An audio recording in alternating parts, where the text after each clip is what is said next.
Hey guys, tonight we're heading back, way back, to a time when life wasn't just short and brutal, it was also a masterclass in desperation. Imagine yourself huddled by a flickering, smoky fire, the cold seeping through the cracks in your wattle and daub hut. Your stomach is a hollow ache, and outside, the village is a silhouette of thatched roofs under a bruised, angry sky. You've worked the Lord's land since dawn, your hands calloused and raw. And for what? A few scraps of bread and ale that barely keep you on your feet.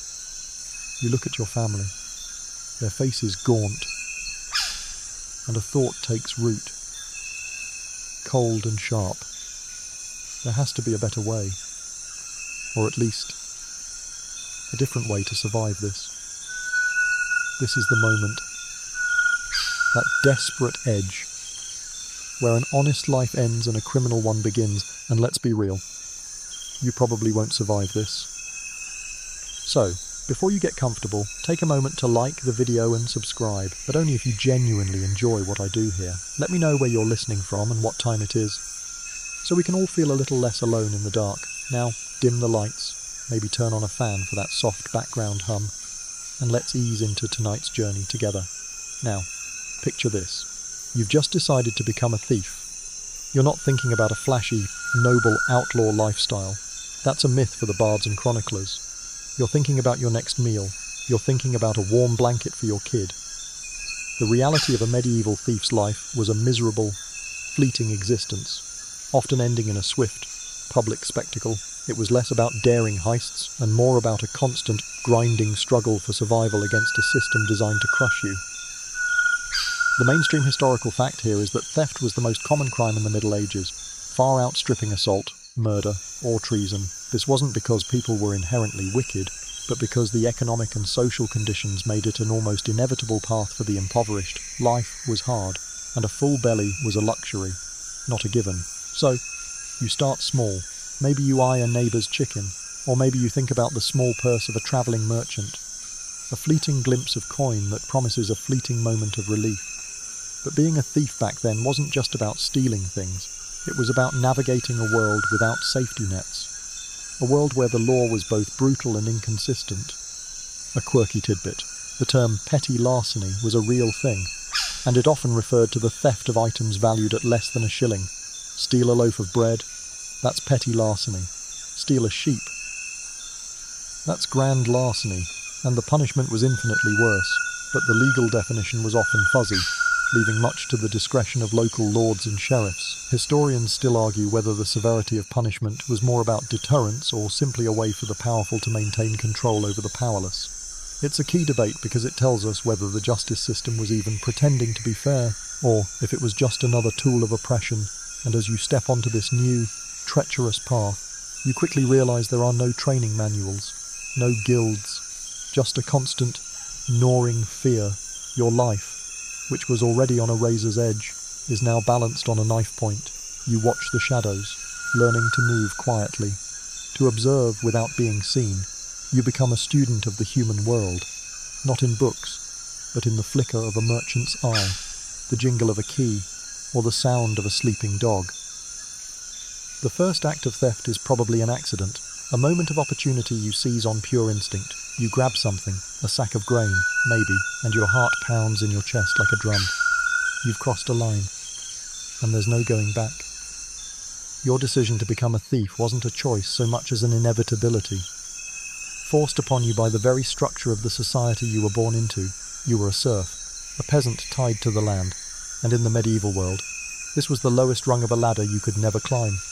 You owned nothing, not your home, not your tools, and often, not even the food you grew.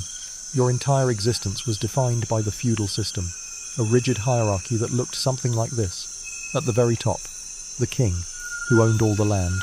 Below him, the powerful nobles, dukes, barons, counts, who were granted huge chunks of that land in exchange for loyalty and military service. They were the ones who held the real power, ruling over their territories like mini-monarchs. Below them, the knights, granted smaller parcels of land for their service in battle, and at the bottom, the vast, sweating mass of humanity, the peasants and serfs, you, This system wasn't just a political arrangement, it was the entire framework of your life. The land you worked on was a manor, a self-contained world controlled by a lord.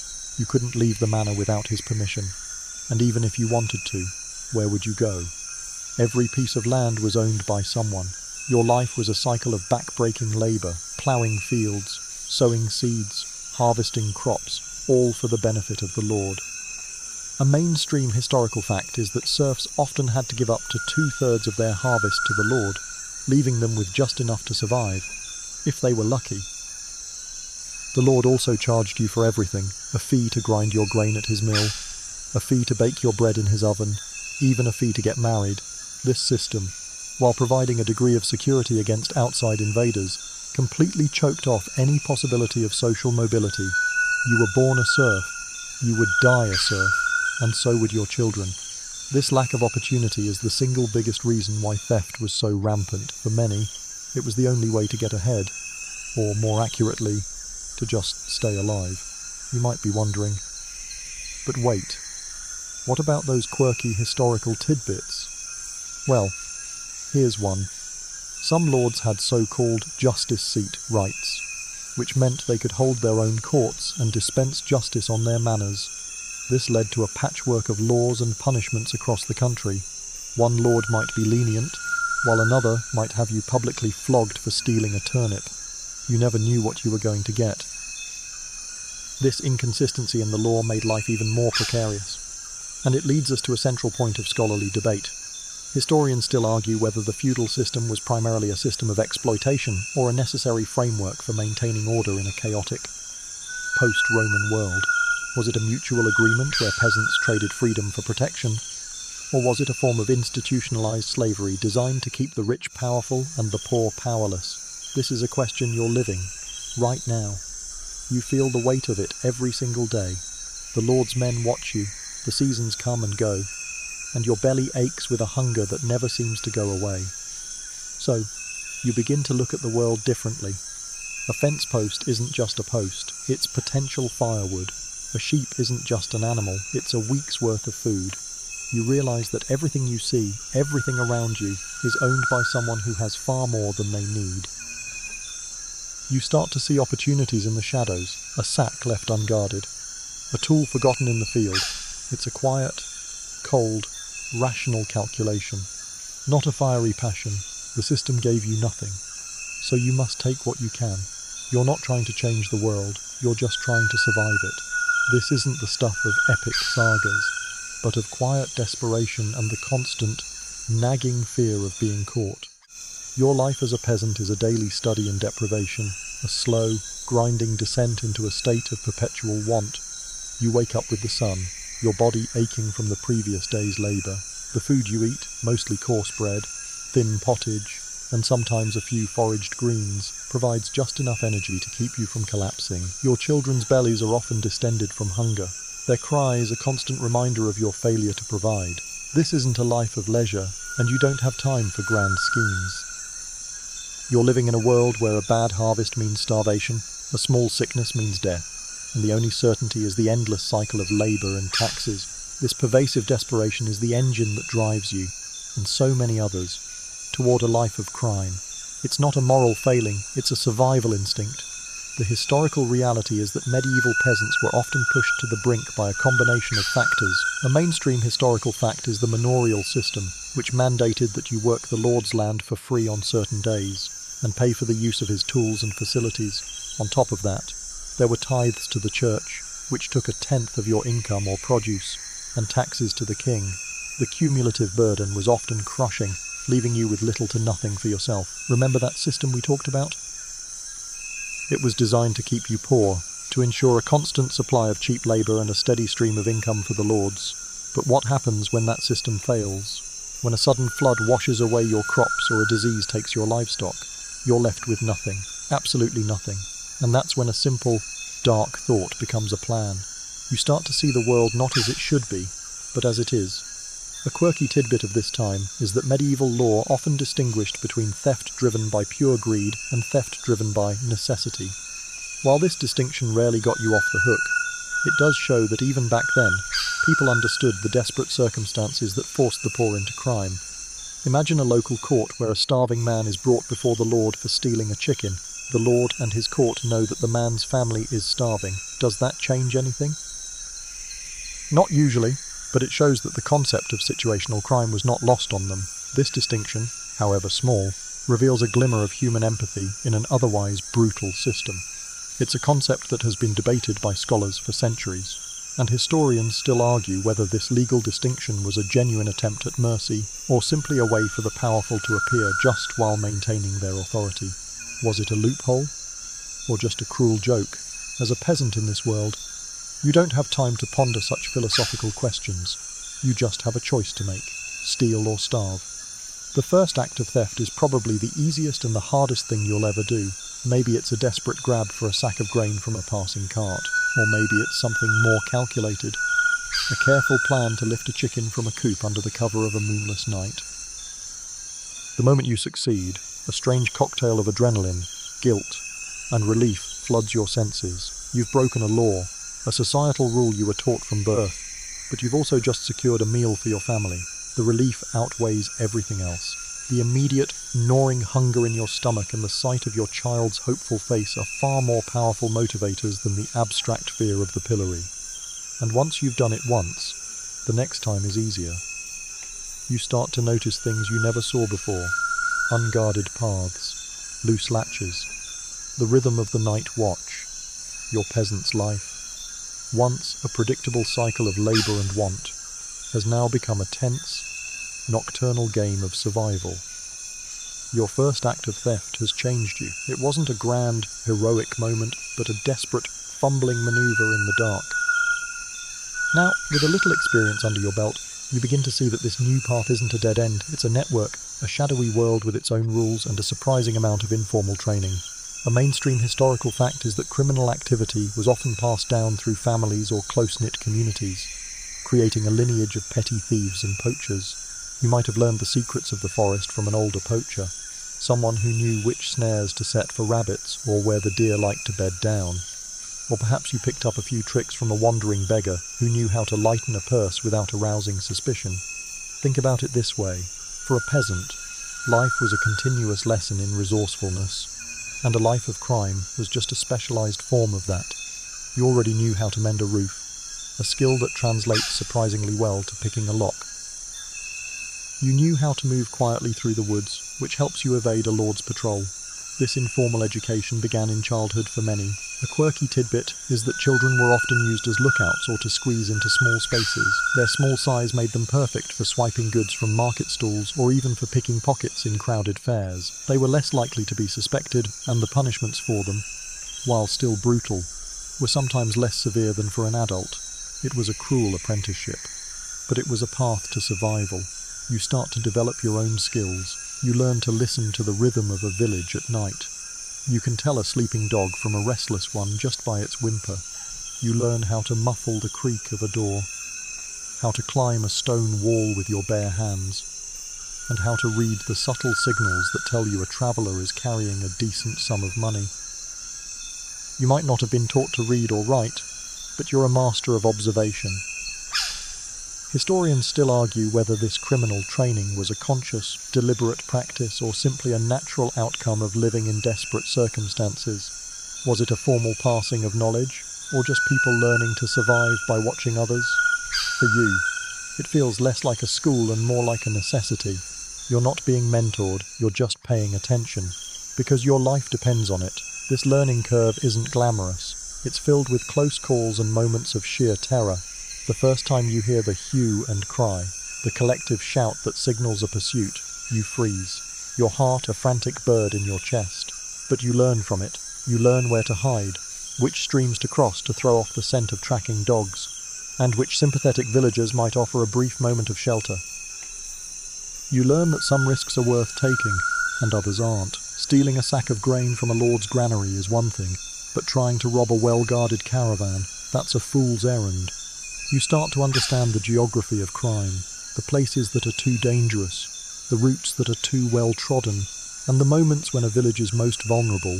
It's a grim education, but it's making you an expert in your own survival. You're becoming a creature of the shadows, A ghost moving through a world that doesn't want you, but which you must learn to exploit just to stay alive. Now that you've begun your journey into the criminal underworld, you quickly learn that some of the most lucrative opportunities are also the most subtle. Forget the grand, cinematic heists. Your training has led you to the art of pickpocketing, a craft of incredible precision and nerve. This isn't just about slipping a hand into a pouch, it's a performance, a careful dance of distraction and dexterity. A mainstream historical fact is that pickpockets were a common nuisance in medieval towns and fairs, often working in teams. One person might create a scene, a fake stumble, a loud argument, a well-timed splash of mud, while another, a nimble fingers, as they were sometimes called, would work the crowd.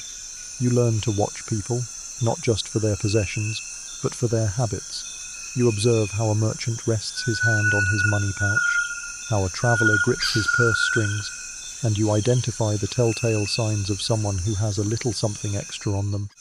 The actual technique is far from simple. You'd need to learn to feel for the weight and texture of a purse through thick wool or linen, to unfasten a drawstring with a single, deft motion, and to lift the purse away without arousing the slightest suspicion.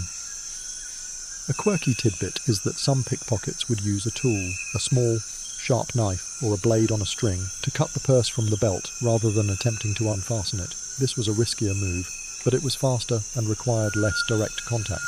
The noise of a busy market, the jingle of a bell, the shouts of a hawker, all of these become your tools, your camouflage. You become a master of misdirection. You might bump into your target and offer a profuse, apologetic bow while your partner lifts their prize. The person you've just targeted is too flustered and embarrassed to notice anything's missing.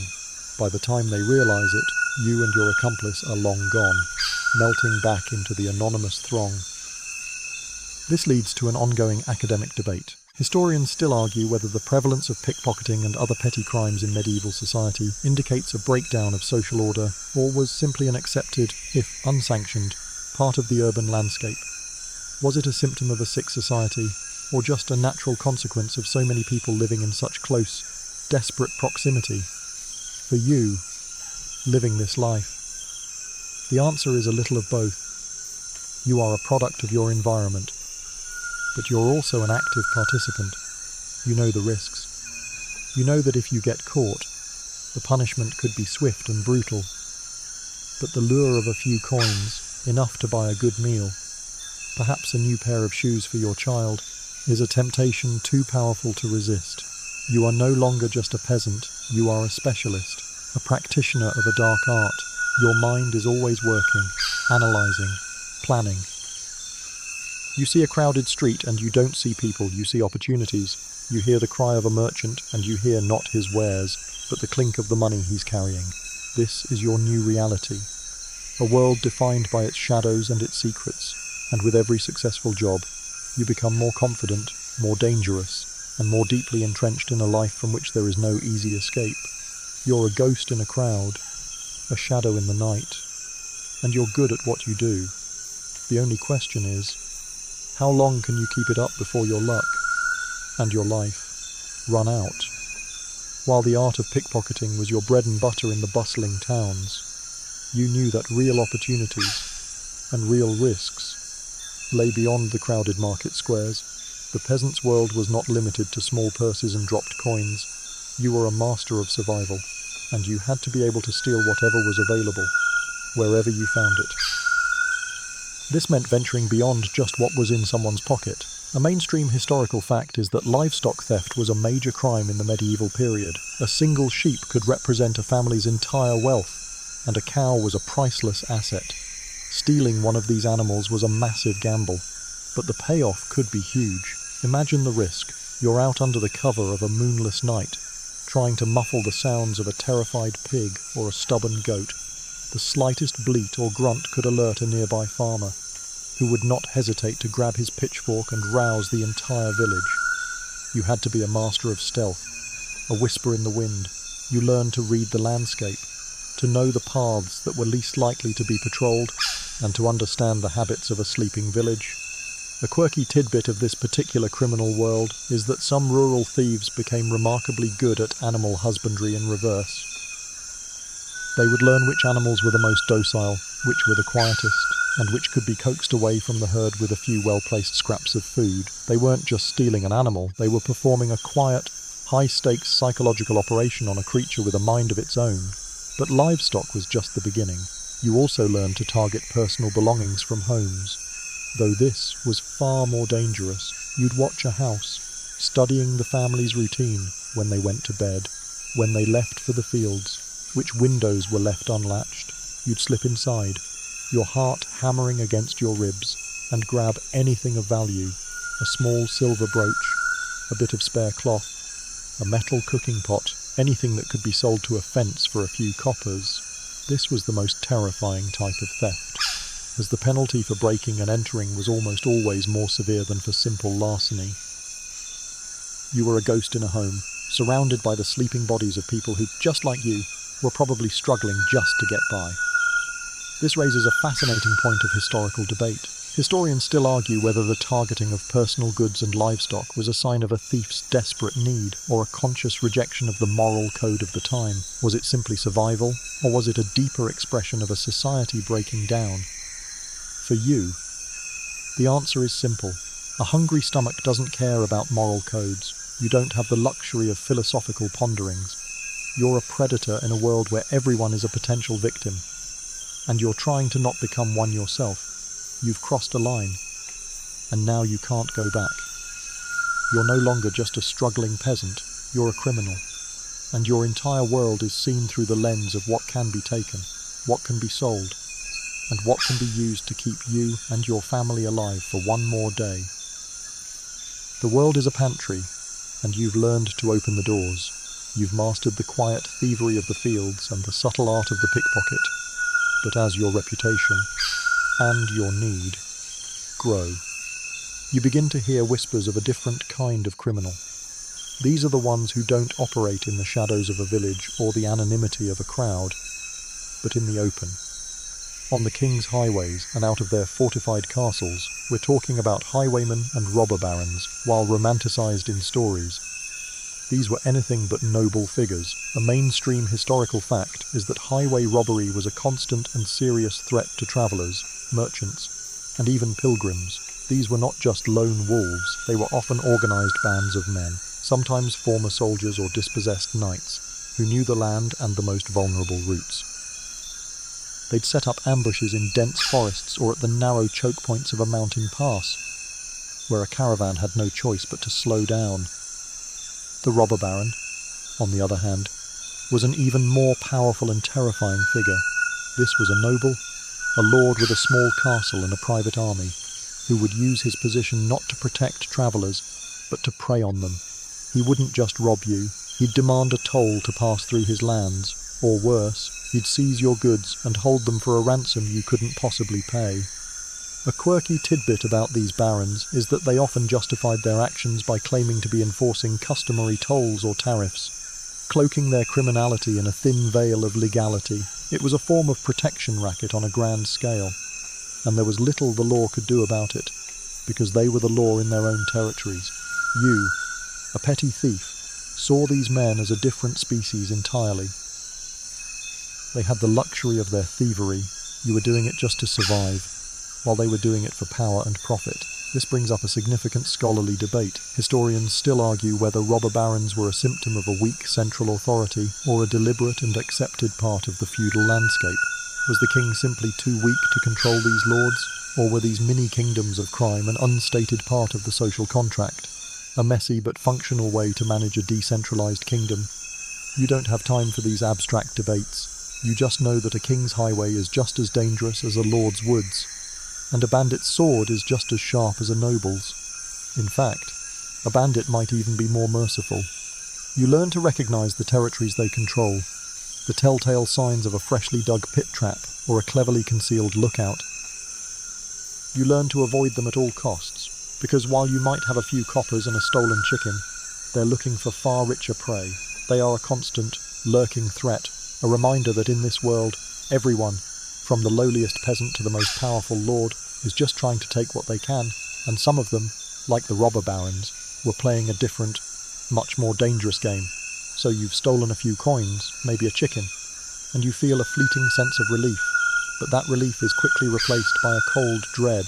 The law in the medieval world. Law and its enforcement were not what you would call fair or consistent. A mainstream historical fact is that punishments were designed to be public spectacles, a brutal deterrent to others who might be considering a similar path. Your crime wasn't just an offence against an individual, it was an offence against the Lord, against the social order, and against God. And the response was swift and uncompromising. There were no prisons in the modern sense. Jails were for holding people before a trial or a public punishment. Once a trial was concluded, and it would be swift, the justice would be dealt out. The punishments were often as creative as they were cruel. You could be flogged, branded, or have an ear cut off. A quirky tidbit is that for certain crimes, such as petty theft, a thief's hand might be cut off right there on the spot. The logic was simple. A thief without a hand couldn't steal. It was a clear, visible, and terrifying reminder of your crime. A mark you would carry for the rest of your life. The public display was key. You weren't just being punished, you were being made an example of. The Lord and his court wanted every villager to see the consequences of breaking the law. It was an advertisement for his power and his authority. This leads us to a central point of scholarly debate. Historians still argue whether this brutal, public approach to justice was effective in deterring crime, or if it simply created a culture of fear and further desperation. Did it stop people from stealing? Or did it just make them more cunning and more violent to avoid capture? For you, the answer is a simple one. You're not thinking about the abstract effectiveness of the justice system. You're just terrified of being caught. Every time you lift something, every time you move in the shadows, the image of a public lashing or a severed hand flashes through your mind. The law was an invisible net, always threatening to fall. You were a serf, so the lord of the manor had the right to try you in his own court, with his own rules. There was no appeal, no clever lawyer to get you off. The system was designed to be one-sided, a tool to keep the poor in their place. A wandering merchant, on the other hand, might have to be tried in a town court, or a royal court if he was lucky, with slightly different rules. But for you, a peasant, your fate was sealed the moment you were caught. The law wasn't a blindfolded lady holding a set of scales, it was the Lord himself, staring down at you from a throne, his judgment already made, and you, a thief, were about to learn that the path of crime wasn't just dangerous. It was a one-way street with a very public and very painful ending. Once caught, a medieval thief's punishment was less about retribution and more about a chilling, public display. This brings us to the pillory and the stocks. These weren't just simple restraints. They were instruments of public humiliation designed to break you socially and psychologically. A mainstream historical fact is that these devices were common features in town squares, used for a variety of minor offences, including petty theft. The pillory, which held your head and hands, and the stocks, which held your feet, were a thief's stage, and the audience was the entire village. Your crime, which you committed in the shadows, was now on full display for all to see. The humiliation was the point. You'd be locked in place for hours, or even days, exposed to the elements and the judgment of your peers. A quirky tidbit is that the crowd was not just a passive audience. They were often encouraged to participate in the punishment. They'd hurl insults at you, of course, but also rotten vegetables, stones, or even worse. The stocks were a way of making you an outcast, of marking you for life. Everyone who saw you there would remember you as a thief. Your reputation was destroyed. And in a small, close-knit community, a ruined reputation was a sentence in itself, making it almost impossible to find honest work again. This social dimension of punishment raises a fascinating scholarly debate. Historians still argue whether public shaming was more or less effective than corporal punishment in preventing future crime. Did the fear of social ostracism and public ridicule keep people on the straight and narrow, or was it the threat of a lashing or a severed hand? For you, in the pillory, the answer is brutally clear. The sting of a rock hitting your face is real, and the jeering laughter of people you know is a far more painful punishment than a few bruises. You're a spectacle, a warning to others, and in a moment of agonizing clarity, you realize that the life you knew is gone forever. Even if you survived this, you'd be marked a pariah. This punishment wasn't about making you a better person. It was about destroying the person you were, publicly and completely. It was a clear message to all. Crime will not only get you hurt, it will take away your dignity and your place in the community. You are a lesson, a gruesome object lesson for anyone else with a hungry family and a fleeting thought of taking what isn't theirs. Your trial, if you're lucky enough to get one, is a terrifying and bizarre affair. Forget lawyers, evidence, or due process. In the medieval period, particularly for the common folk, justice was often decided by God himself. This brings us to a mainstream historical fact: trial by ordeal. A series of dangerous and painful tests designed to determine your guilt or innocence based on whether you survived them without injury. It was a terrifying gamble, a way of outsourcing the verdict to a divine power. You, a petty thief, are now at the mercy of a belief system that sees no difference between a human judge and a blistering hot iron. The most common types were the ordeal of hot iron, the ordeal of hot water, and the ordeal of cold water. In the ordeal of hot iron, you would have to carry a red-hot iron bar for a specific distance, usually 9 feet. Your hand would then be bandaged, and after 3 days, the priest or judge would unwrap it. If the wound was clean and showed signs of healing, you were deemed innocent. If it was infected and festering, you were guilty. The ordeal of hot water was similar, but you would plunge your hand into a boiling cauldron to retrieve a stone. The same rules applied. A clean wound meant innocence, an infected one meant guilt. A quirky tidbit is that the ordeal of cold water, often reserved for accused witches, was far more grim. You would be tied up and thrown into a body of water blessed by a priest. Or, if you sank, you were considered innocent, as the pure water would accept you. If you floated, you were guilty, as the water rejected you, since sinking meant a high chance of drowning. It was a truly no-win situation. The very concept of this system raises a deep scholarly debate. Historians still argue whether the trial by ordeal was a sincere religious belief or a clever social mechanism for lords and priests to offload difficult judgments. Did they truly believe God would provide a sign, or was it a way to maintain control by making people believe in a cosmic, rather than a human, form of justice? For you, the accused thief, these questions are irrelevant. Your entire existence is a terrifying waiting game. You know that no matter what you do, the outcome is not in your hands. You're simply a pawn in a larger game, a part of a brutal system that is designed to keep you in your place and to show everyone else what happens when you dare to challenge it. You stand before the judge, your hands trembling, not from fear of the hot iron, but from the realization that your fate was sealed the moment you were born a peasant and your only choice was to survive, no matter the cost. So you've been judged guilty by a God who seems to hate you, and your punishment is waiting for a repeat offender or for a crime deemed particularly heinous.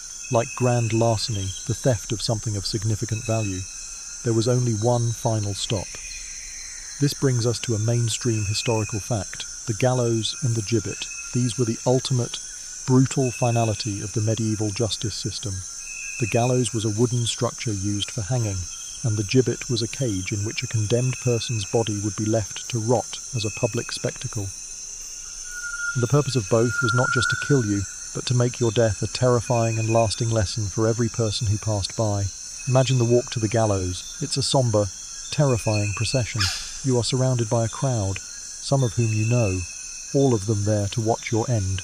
The act itself was a public event, a form of gruesome entertainment and a powerful tool of social control. This wasn't a private, quiet execution. This was a message, broadcast to every man, woman, and child. You are the message.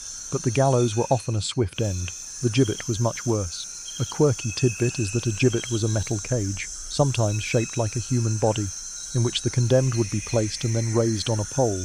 The body would be left there for weeks, months, or even years, until it was nothing but a skeleton. It was a constant reminder of the state's power and the consequences of crime.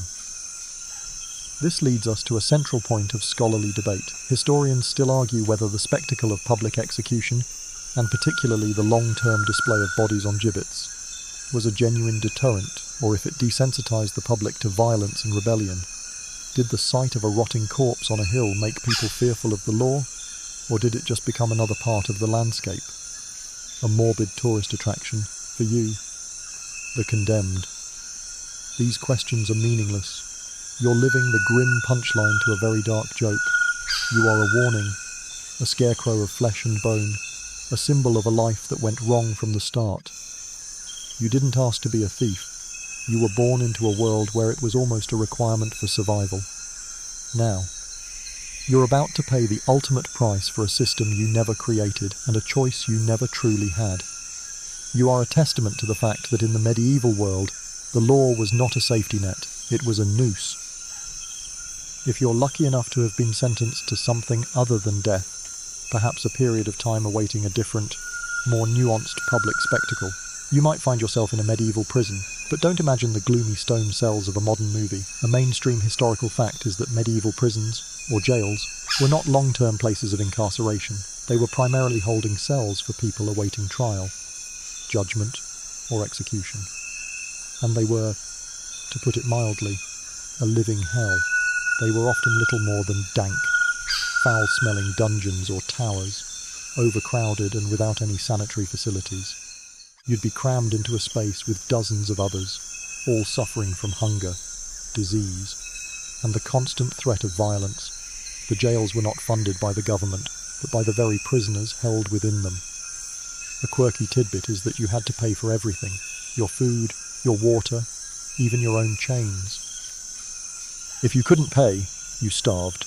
The jailer, the person in charge of the prison, was essentially running a private business.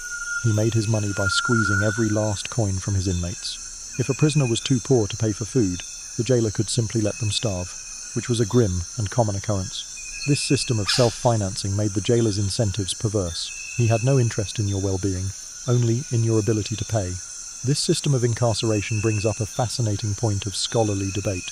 Historians still argue whether medieval jails were primarily a form of social control or a reflection of the economic realities of the time. Was it a deliberate system to punish the poor by making their very survival a commodity? Or was it a pragmatic, if brutal, solution to the problem of housing the accused in a world with no public funds for such a purpose? For you, the answer is irrelevant. You are living the reality of it. The stench is overpowering. Disease is rampant. You are surrounded by criminals of every stripe, pickpockets, murderers, and political prisoners. Your days are spent in a state of constant fear and misery, and your nights are filled with the sounds of moaning and suffering. You may have escaped the gallows for now, but you are not free. You are in a state of suspended agony. A grim reminder that in the medieval world, the punishment for being poor was often worse than the punishment for being a criminal. Your time in the jail has you thinking about the one institution that seems to hover over everything, yet operates on its own strange terms, the church. A mainstream historical fact is that in the medieval period, the church was a legal and political power in its own right, not just a moral authority. It had its own court system, known as ecclesiastical courts, which heard cases related to canon law. This included things like disputes over marriage, inheritance, and, importantly for you, crimes committed by members of the clergy. If you were a priest, a monk, or even a travelling friar, you would be tried by the church, not by the Lord's court. This was a massive advantage, as the church's punishments, while harsh, were generally less brutal than those of the secular law. You might get penance or excommunication, but you were less likely to face a public hanging. The church's role in justice was complex. On one hand, it often preached charity and forgiveness, while on the other, it could be a ruthless enforcer of its own rules. A quirky tidbit is that the church had a rule known as benefit of clergy, which meant that if you could prove you were a clerk, that is, you could read a specific passage from the Bible, usually Psalm 51, known as the neck verse, you could claim the church's protection and be tried in an ecclesiastical court. This led to a strange situation where some criminals would memorize the verse just for this purpose, a clever, if desperate, life hack. It was a bizarre loophole in the legal system, a way for the literate to escape the gallows. This dual system brings up a key point of scholarly debate. Historians still argue whether the church's legal authority created a more just society, or simply a parallel system of injustice that benefited the educated and the connected. Was the church a benevolent force, tempering the brutality of secular law? Or was it a privileged institution that offered a loophole for those with the right connections? For you, a simple peasant turned thief, the church is a towering, mysterious entity. You see it as both a potential sanctuary and a hypocritical institution. You remember the priest who preached against thievery from the pulpit, but also the stories of corrupt monks who enriched themselves through shady deals. You know that if you ever stole from the church itself, your punishment would be swift and merciless, a clear sign that its piety had its limits. The church may be a light in the darkness for some, but for you, a man in the shadows, it's just another powerful institution with a long reach and a terrifying set of rules. In a world where the law was a brutal and inconsistent force, there was one place that offered a glimmer of hope for a desperate man on the run, the church. This brings us to a mainstream historical fact, the concept of sanctuary. If you were an accused criminal, you could flee to a church or other holy ground and claim protection from the secular authorities. It was a centuries-old tradition, an unwritten law that even powerful kings and lords had to respect. For a thief, this was a lifeline, a chance to escape a punishment that would surely be swift and brutal.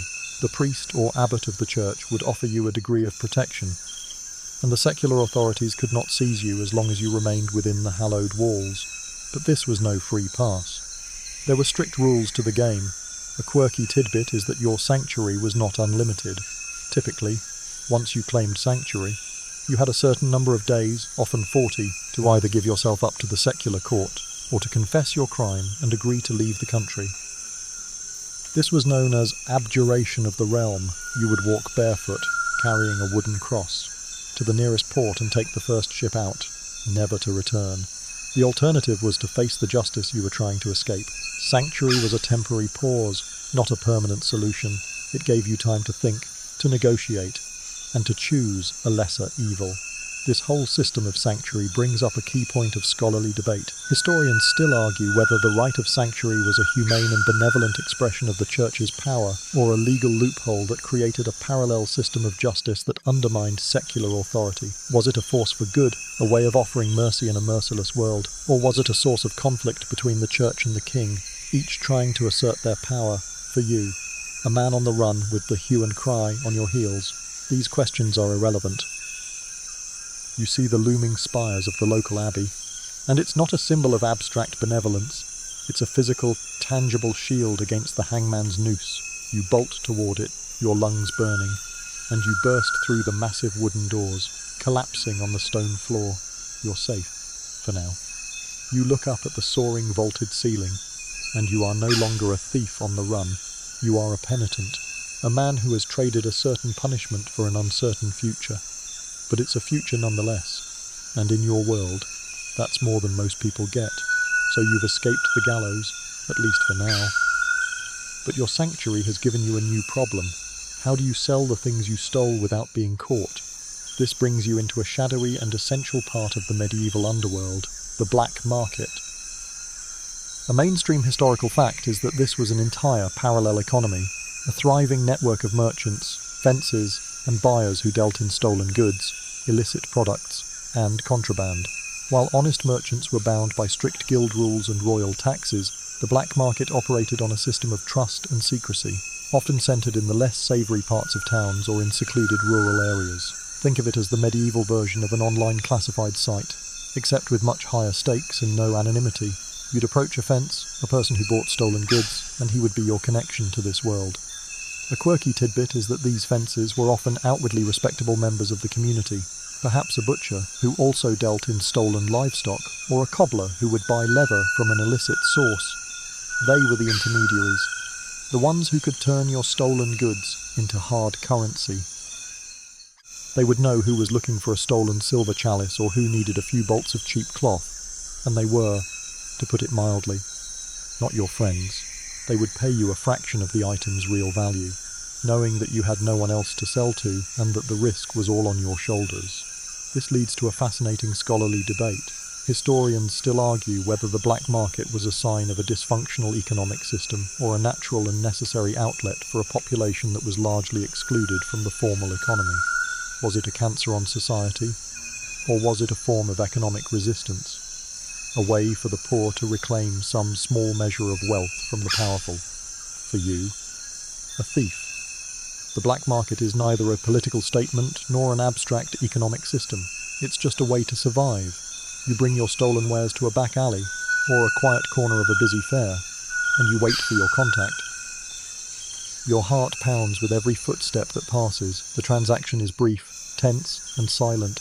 He gives you a small bag of coins, and you've done it. You have turned an object of potential death, a stolen pot or a length of cloth, into something that will keep you and your family fed for another week. And as you walk away, the jingle of the coins in your pouch feels like a victory, a small, quiet triumph in a world that is always trying to crush you. The black market didn't just exist in the shadows, it was propped up by a crucial network of individuals who were the middlemen of the criminal world. This brings us to the importance of fences and rogue merchants. A mainstream historical fact is that a fence was someone who knowingly bought stolen goods to resell them, and they were the most important part of the criminal ecosystem. Without them, a thief's loot was just a dangerous liability. These fences weren't always faceless figures in back alleys. Often, they were established shopkeepers, travelling merchants, or even the agents of local nobles who had a taste for goods that came without a proper pedigree. The relationship was one of mutual, though unequal, benefit. You, the thief, had a risky product you needed to unload quickly and discreetly. The fence had the connections and the means to launder it back into the legitimate economy. A quirky tidbit is that fences often had a surprisingly sophisticated understanding of the market. They could tell you which goods were in demand and which were not, helping you to refine your business model. For example, they might tell you to stop stealing cheap cloth and to focus on silver spoons, or to go after livestock instead of tools. They were the supply chain managers of the criminal world, and they held all the power. They would give you a pittance for your stolen goods, knowing you had no other option. They were the ones taking the biggest risk, after all, and they would be the ones to profit the most. This complex, symbiotic relationship between thieves and fences leads to a key point of scholarly debate. Historians still argue whether the existence of these rogue merchants was a sign of a society's moral decay or a natural extension of a brutal, winner-take-all economy. Were they corrupt individuals preying on the desperate, or were they just pragmatic entrepreneurs who filled a niche in a world where profit was the only true morality? For you, the thief, they were simply a necessary evil. You despised them for the low prices they paid, but you depended on them for your very survival. They were a reminder that even in the criminal underworld, there was a hierarchy, and you were still at the very bottom. You could steal all you wanted, but it meant nothing if you couldn't turn it into food and shelter. The rogue merchant was the last link in the chain, the one who determined whether your dangerous gamble paid off or left you with nothing. You've learned that the life of a thief changes dramatically depending on where you are. The criminal world of the city is a very different beast from the one in the countryside. A mainstream historical fact is that urban crime was often more subtle and specialized, while rural crime was more opportunistic and violent. In the crowded, anonymous streets of a medieval city, you could easily get lost in the throng. This made pickpocketing, purse cutting, and breaking into workshops or merchants' homes a more viable and less risky proposition. You were a face in the crowd, and the constant flow of people in and out of the city made it easy to get away and disappear. On the other hand, the countryside was a much more intimate and therefore dangerous environment. Everyone knew everyone. Stealing a chicken from your neighbor wasn't just a crime, it was a personal betrayal. A quirky tidbit is that in rural areas, crimes like poaching and livestock rustling were seen as both a life of crime and a form of social rebellion. The peasants, who were often barred from hunting on their lord's land, saw poaching as a way of reclaiming what they felt was rightfully theirs. This meant that while the punishment for being caught was severe, you might have a bit more sympathy from the other villagers, who were probably just as hungry as you were. The rural thief had to be a master of the land, a ghost in the woods, always on the lookout for a lord's patrol or a rival poacher. This difference in criminal behaviour brings up a key scholarly debate. Historians still argue whether the divide between urban and rural crime was a simple matter of opportunity or a reflection of fundamentally different social structures. Was city crime more specialised because cities were more complex, or was it a sign of a breakdown in community? Was rural crime a sign of a deep-seated grievance against the feudal system? Or was it just born of pure desperation? For you, the thief, the answer is practical. In the city, You learn to move with the crowd, to be a part of the background. You learn the rhythms of the market and the habits of the wealthy. In the countryside, you learn the rhythms of the seasons and the habits of animals. You learn to read the signs on the path and to listen to the whispers of the wind. Your entire skill set changes with your environment, but the goal is always the same: survival. You now know that in the city, you are a predator who preys on the unsuspecting, a parasite on a thriving organism. In the countryside, you are a hunter, a quiet and efficient machine moving through a world that is just as wild as you are. Each environment offers its own unique challenges and its own unique set of dangers. You are no longer just a thief, you are a specialist, a master of your domain. And you know that in this brutal world, adaptability is the key to a long life, however short that life may be. As you venture into the city, you find that the concept of law and order is far more complicated than a single lord's decree. This brings you to a mainstream historical fact. The powerful medieval guilds often acted as their own form of law enforcement, creating a protection racket that was both a blessing and a curse. These guilds, associations of craftsmen and merchants, had immense power in urban centres. They controlled trade, set prices, and regulated quality, but they also guarded their turf fiercely, and they had no love for outsiders, especially thieves. The guild's power was a double-edged sword. On one hand, they created a kind of stability, a sense of order that a single lord might not have been able to provide. If you were a guild member, you had their protection. But if you were an interloper, a non-member trying to sell goods, or, worse, a thief trying to steal them, the guild would deal with you swiftly and without mercy. A quirky tidbit is that some guilds had their own private militias or watchmen, essentially a small army of enforcers who patrolled the streets to protect their members' goods. They were more feared than the official city guards, as their justice was often swifter and more brutal. They were not bound by the slow-moving wheels of the law. They were the law. They were a powerful, organized force, a private police force with a single mission: to protect their own. This raises a key scholarly debate. Historians still argue whether the guild's use of their own enforcement was a necessary step to maintain order in a chaotic urban environment, or a form of classist oppression that excluded the poor and powerless. Did the guilds create order, or did they simply create a system of control that benefited a select few at the expense of the many? For you, a thief, the answer is simple. The guilds are an enemy. You learn their patrol routes, you learn their meeting times, and you learn which shops are under their direct protection. You know that stealing from a guild member is a risk far greater than stealing from a regular citizen. You're no longer just stealing from a person, you're stealing from a powerful and vindictive institution that will hunt you down with a chilling efficiency. You learn to avoid their turf, to work the edges of their influence, and to always look over your shoulder. Because in the city, the law wasn't just a lord, it was a guild, and they were everywhere. As you learn the rhythms of the criminal world, you can't help but notice the legends that surround it. This brings us to a mainstream historical fact. The tales of outlaws like Robin Hood were more than just stories. They were a form of social commentary, a wish-fulfillment fantasy for the downtrodden. Robin Hood was a hero who, according to legend, stole from the rich to give to the poor, a noble thief who fought against a corrupt sheriff and a tyrannical king.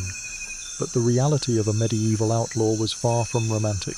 Most were not charismatic heroes. They were desperate men on the run, living on the fringes of society, often more concerned with survival than with social justice. A quirky tidbit is that real-life outlaws were often simply people who had been outed or declared outside of the king's protection for a crime. This meant they could be killed by anyone without legal penalty. You were a walking but breathing target. The life of a real outlaw was short, brutal, and solitary. You would be a ghost, living in the wilderness, hunting for food and stealing what you could, but you would be constantly on the run, with no place to call home and no one to trust. The idea of a merry band of men sharing their spoils was a beautiful fiction. The reality was a constant state of paranoia and hunger.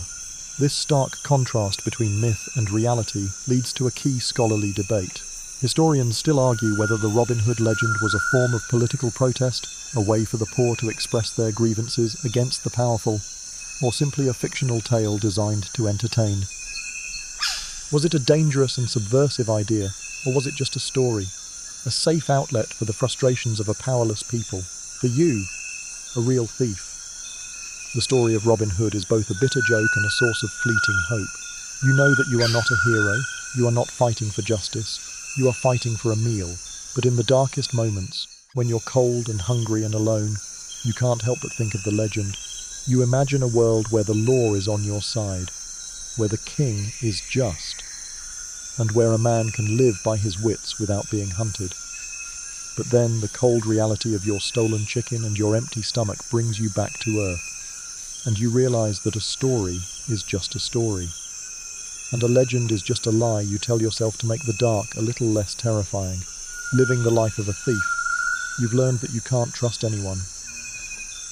But as you find yourself working with others, you realize there's a certain unspoken understanding, a criminal etiquette.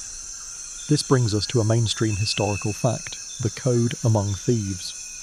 A set of unwritten rules and unspoken loyalties that governed the criminal underworld. This wasn't some romanticized honor code like in the movies, it was a pragmatic system for survival. You didn't steal from your own, you didn't talk to the authorities, and you didn't double-cross your partners. To do so would mean a swift and brutal end, not from the law, but from your fellow criminals. This code was enforced not by a court or a lord, but by the threat of violence and ostracism. A quirky tidbit is that this code was often referred to as the honor of thieves, but it was rooted in self-preservation, not morality. If you were a part of a gang, you were expected to share the loot. You were expected to protect your fellow members. And if you were caught, you were expected to keep your mouth shut. A squealer, a snitch, was a liability, and they were dealt with accordingly. The punishment was often a brutal beating, a public humiliation, or even death. The code was a way of minimizing risk and ensuring that the criminal enterprise could continue to operate. This leads to a central point of scholarly debate. Historians still argue whether this criminal code was a genuine form of social organization or simply a reflection of the same brutal power dynamics that existed in the rest of society. Was it a system of mutual respect, or was it just a way for the more powerful criminals to maintain control over the weaker ones? For you, the answer is simple. The code is a way to survive. You don't trust the people you work with, but you understand that you need them. You understand that your life depends on their silence, and their life depends on yours. It's a cold, calculated relationship, a partnership of necessity. You are no longer alone in your desperation, but you are still a loner, always on your guard, always looking for a betrayal. You know that in this world, the only thing you can truly trust is the cold steel in your hand and the empty look in your partner's eye. As you continue your life in the shadows, you discover that a thief's most potent weapon isn't a knife or a cudgel, but an appearance that can blend into any environment. This brings us to a mainstream historical fact. Disguises and deception were a critical part of a thief's toolkit. A simple change of clothes could transform you from a country peasant to a travelling merchant, and a well-placed accent could convince a weary guard that you were just an innocent peddler. This wasn't about elaborate masks or makeup, it was about shifting your identity, becoming someone else to evade capture. You learned to read people and to present the face they expected to see. For instance, you might don a tattered cloak and pretend to be a weary pilgrim returning from a holy site, a guise that often elicited pity or at least a lack of suspicion. A quirky tidbit is that some thieves would deliberately adopt a physical ailment, a fake limp, a hacking cough, or a vacant stare to appear harmless or pitiable. The goal was to make yourself forgettable, a part of the background that no one would think to question. You learned to adjust your posture, your gait, and your manner of speaking. You knew that a person's identity was not just in their face, but in how they carried themselves.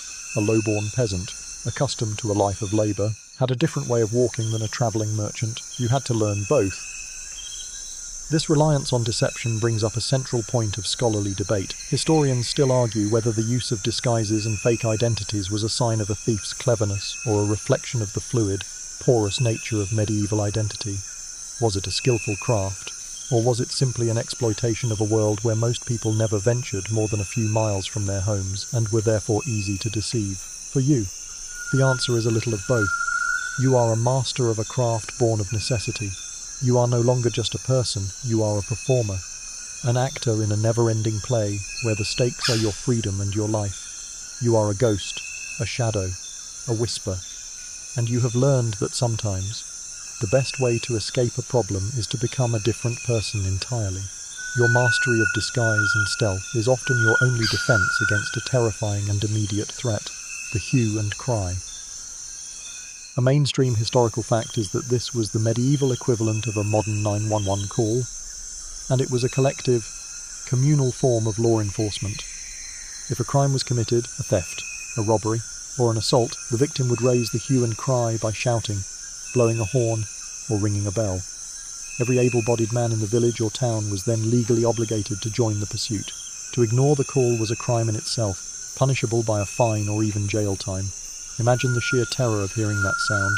It starts as a single, panicked voice, then it's joined by others, and soon it's a cacophony of shouts, barks, and running footsteps. A quirky tidbit is that you had no idea who was chasing you. It could be the farmer whose pig you stole, the merchant whose purse you cut, or just a random group of villagers who were legally bound to join the chase.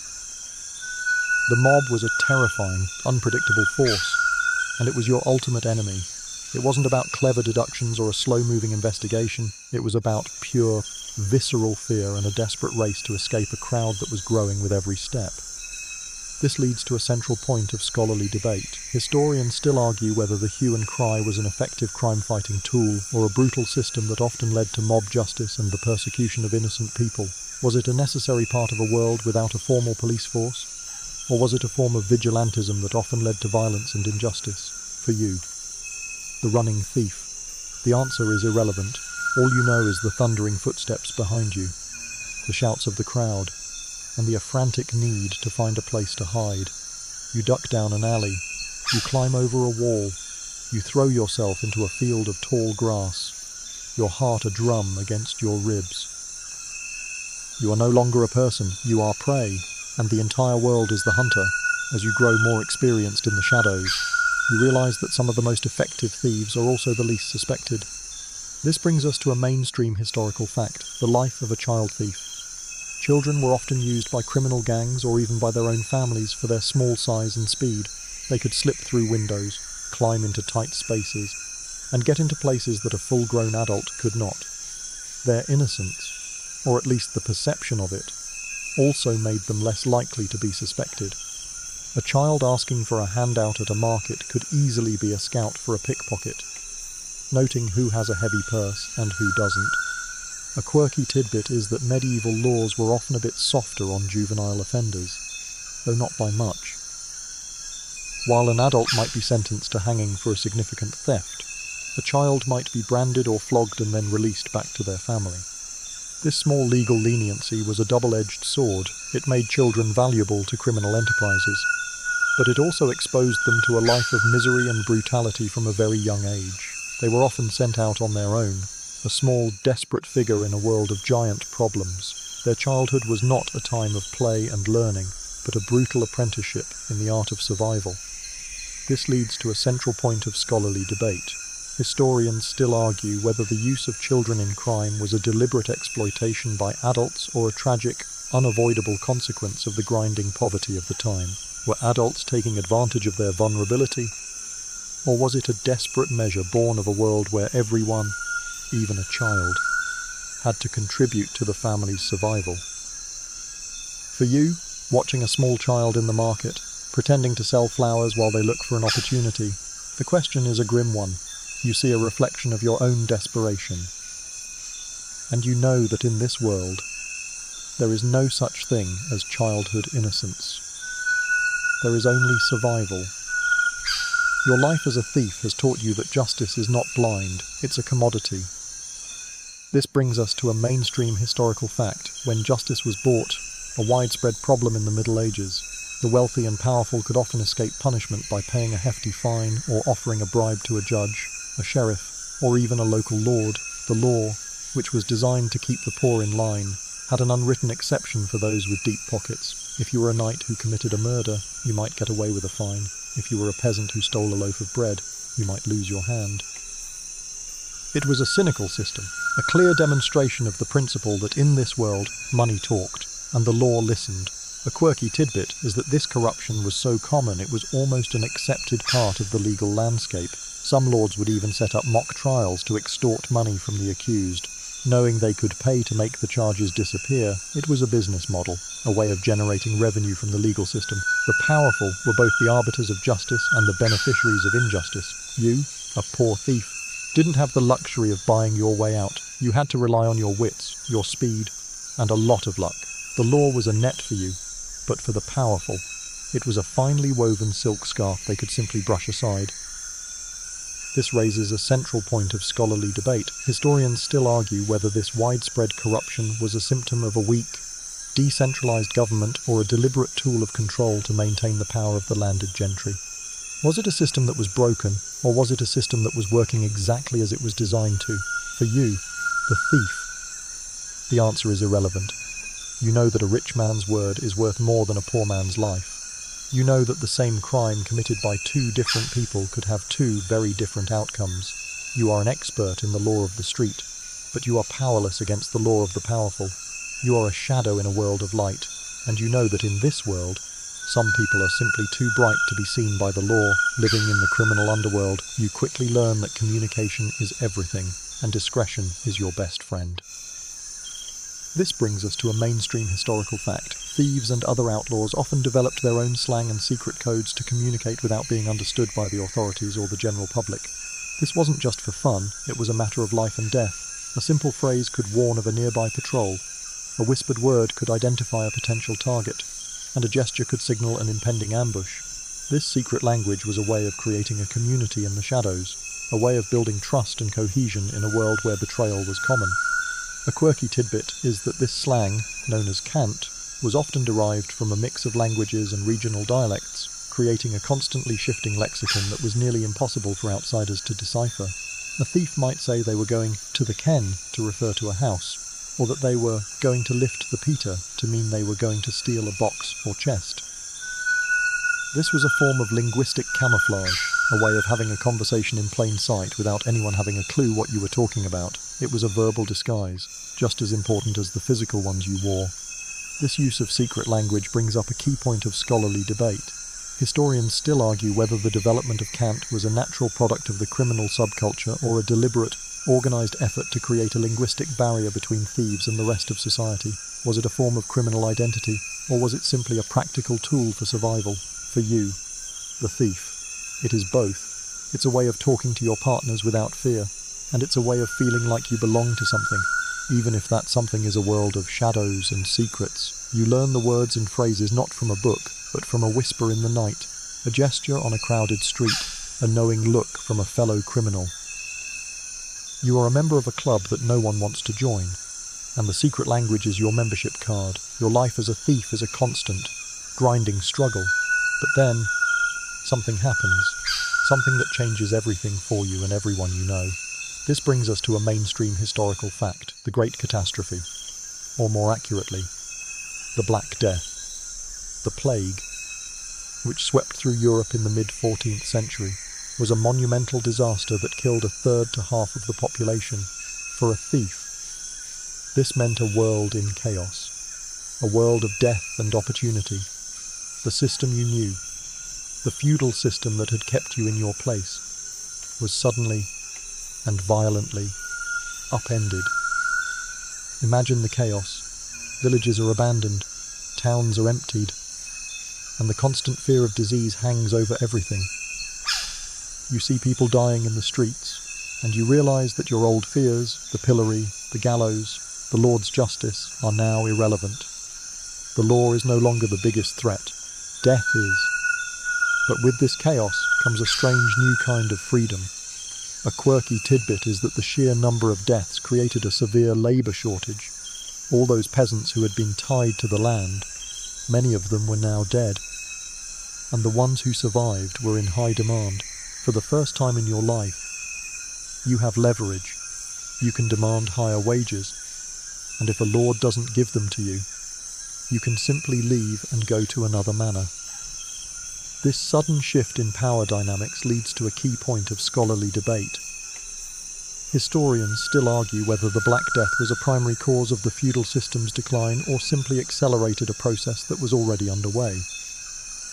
Was it a single, cataclysmic event that changed everything, or was it the final blow to a system that was already on the verge of collapse? For you, a thief who has lived on the margins, the answer is a practical one. The world is suddenly a little bit more open. The old rules no longer apply. You see abandoned homes filled with goods, and you see fields with no one to work them. You are no longer just a thief. You're a scavenger, a survivor in a world that has been torn apart, and you are about to see that from this chaos, new crimes and new opportunities will arise. The old world is dead, you are still alive, and you know that you can't afford to be sentimental about it. The Black Death didn't just kill people, it killed the old way of doing things. For you, a thief. This meant new types of opportunities, but also new types of crime. A mainstream historical fact is that with the collapse of the feudal system, the economy was in disarray. There were new jobs available, but also a massive rise in vagrancy and a breakdown of local authority. This led to a new kind of theft, looting abandoned homes. Entire villages and hamlets were left empty, their inhabitants either dead or fled. You could walk into a house and take anything you wanted without fear of the owner. Only the fear of catching the pestilence yourself. A quirky tidbit is that people often left their homes with everything they owned, believing they would return once the plague had passed. You would find entire households intact, cooking pots, bedding, clothes, and even small caches of coins hidden in the walls. It was a new kind of scavenging, a grim form of treasure hunting with death as your guide. But this kind of theft was also a gamble. The plague was an invisible enemy, and every item you touched could be your last. You had to choose between a full belly and a very quick, very painful end. This shift in criminal behavior brings up a key point of scholarly debate. Historians still argue whether the looting that occurred after the Black Death was a form of pure criminality or a necessary survival strategy in a world without law or order.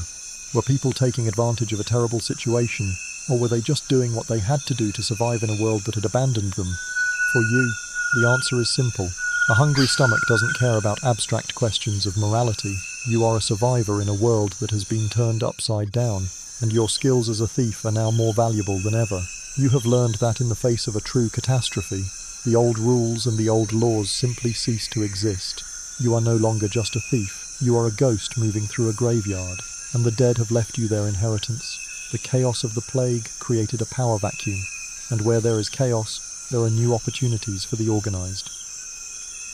This brings us to a mainstream historical fact, the rise of organized crime. While there had always been small gangs of thieves, the post-plague world saw them become more sophisticated, territorial, and powerful. With the breakdown of local authority and the sudden availability of goods from abandoned homes, these gangs could grow from a few desperate men into a structured enterprise with leaders, lieutenants, and specific areas of control. They weren't just stealing to eat, they were stealing for profit, building a criminal empire from the ruins of the old world. These gangs would often specialize in certain types of crime. One group might focus on looting abandoned manors, while another would become a crew of highwaymen, preying on the few travelers who still braved the roads. A quirky tidbit is that these criminal gangs often had their own names, their own symbols, and their own rough and ready system of justice. A betrayal was not dealt with by the law, but by a swift and brutal reprisal from the gang itself. They were a parallel society, a grim reflection of the one that had just collapsed. Their power came from their numbers, their ruthlessness, and their ability to fill the void left by a weakened, decentralized government. This evolution from lone wolves to organized gangs leads to a key point of scholarly debate. Historians still argue whether the rise of organized crime was a direct result of the plague, or if it was a natural progression of criminal behavior that was simply accelerated by the chaos of the time. Was the plague a cause, or just an accelerant? For you, a lone thief, the answer is terrifyingly simple. You now have to deal with a new enemy, not just the law, but a more powerful, more dangerous version of yourself. You are no longer just a small fish in a big pond, you are a small fish in a pond that now has sharks, and they will not hesitate to take what's yours. The Black Death didn't just change the face of crime, it profoundly altered the very fabric of society. And you, the thief, were living at the epicenter of this tectonic shift. This brings us to a mainstream historical fact. The shifting social fabric that occurred after the plague, with the massive loss of life, the old feudal system, which had been built on a surplus of cheap labor, began to crumble. Peasants who survived now had a newfound bargaining power. They could demand higher wages, and lords, desperate for people to work their land, had to concede. This was an unprecedented level of social mobility for a class of people who had been born into servitude. A quirky tidbit is that this sudden economic freedom created new social tensions. The old nobility, accustomed to a world where they had absolute power over their serfs, saw this as an outrageous affront. They passed laws, like the Statute of Labourers in England, which attempted to fix wages at pre-plague levels. But these laws were largely ignored. The cat was out of the bag. The poor were no longer powerless, and they knew it. You could see it in the way they carried themselves, the way they spoke. It was a subtle but profound change. This social upheaval leads to a key point of scholarly debate. Historians still argue whether the social changes of the post-plague era were a temporary aberration or a permanent shift that laid the groundwork for the end of feudalism. Did the poor simply seize a temporary opportunity? Or did the plague fundamentally change their relationship with the powerful forever? For you, a thief, the answer is a lived reality. You see people who were once like you now working for a decent wage, able to afford a little bit more than a meagre existence. You see them building a new kind of life, one that is not tied to a lord's land or a cruel system. But you also see that your criminal skills are still valuable. The new wealth of the peasants is something that can be stolen, and the newly established social order is still a fragile one, with many opportunities for a clever man to exploit. You are no longer just a thief born of desperation. You are a product of a broken world, and you are learning how to thrive in the ruins. Your life has taught you that the world is a brutal place, and that desperation knows no class boundaries. This brings us to a mainstream historical fact, the surprising truth that even knights and nobility engaged in thieving ways. While the history books focus on their noble deeds, many knights were little more than glorified bandits. The feudal system, while it provided them with land and power, also put them in a constant state of competition with their rivals. War was a common occurrence, and when there wasn't a war to fight, many of these men, who were trained for combat and little else, would resort to plunder to enrich themselves or to simply keep their men busy. These knights weren't stealing chickens or purses. They were engaging in acts of grand larceny on a massive scale. They would seize rivals' livestock, raid villages that were under the protection of another lord, or simply shake down passing merchants for a toll. A quirky tidbit is that some knights would even capture rival nobles and hold them for ransom, a practice that was considered a part of the rules of war, but was, in essence, a form of kidnapping and extortion. The line between a knight and a robber baron was often razor thin, and it all depended on who you were asking and who had the bigger army. This behaviour leads to a key point of scholarly debate. Historians still argue whether the thieving ways of the nobility were a sign of the lawlessness of the time or a reflection of the brutal but predatory nature of the feudal system itself. Were these men simply taking advantage of a broken system, or was the system designed to produce men who were, by their very nature, thieves? For you, a poor peasant who risked his life for a single meal, the answer is a bitter one. You knew that justice wasn't blind. You knew that a rich man's crime was a poor man's death. You saw the hypocrisy of a world that condemned you for stealing a loaf of bread while a knight was praised for sacking a town, and you knew that in this world, some men were just born with a license to steal. The thieving ways of the nobility were not just a passing habit, they were a way of life. And this brings us to a mainstream historical fact: castles as criminal hubs. While we tend to think of castles as noble, defensive structures, many of them were, in practice, bases for outlaw activity. A powerful lord could use his castle as a fortress from which to launch raids on his neighbours, a place to hold hostages for ransom, or a secure location to store stolen goods. The castle was an impenetrable bubble of power, and from within its walls, a lord could act with near impunity. The castle became a kind of headquarters for a small army of mercenaries, dispossessed knights, and professional thugs. A quirky tidbit is that these castles often had a dual purpose. They were both a symbol of a lord's power and a lair for his criminal enterprise. The same walls that protected a noble family from their enemies also protected a stash of stolen goods and a band of men who were more loyal to their lord's wealth than to any moral code.